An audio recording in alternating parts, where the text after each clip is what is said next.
Let's print all of the worksheets in our workbook.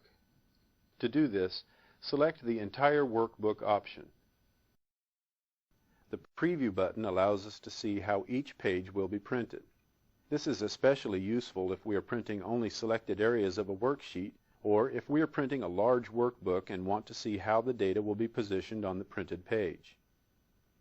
We'll use the Print Preview feature in just a moment. For now, let's go ahead and click OK, and this sends the document to the printer, and the data from each worksheet is printed on a separate page.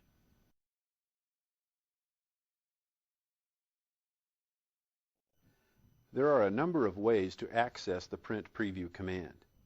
For example, we can use the Preview button on the standard toolbar, or we can access the command from the File menu. Open the File menu, then expand the list. Along with the Print Preview command, notice there's also an option for a web page preview. If we plan to publish our data to the Internet, the Web Page Preview option will allow us to see how a web browser will display our worksheets. Select the Print Preview command. The screen changes, and we can now see how the worksheet data will be positioned on the printed page. The status bar along the bottom of the screen shows the current page number and the total number of pages to be printed.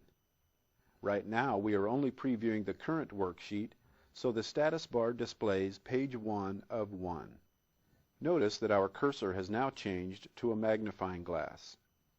By clicking on Page, we can zoom in and view different areas of the page. Click the mouse over the top part of the page, and we can clearly see the data in this portion of the worksheet. Click the mouse once more to return to the page preview size. Next, select the Margins button.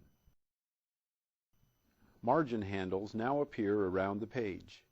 We can easily change the margins for the page or headers and footers by dragging the black handles that are located along the edges of the page.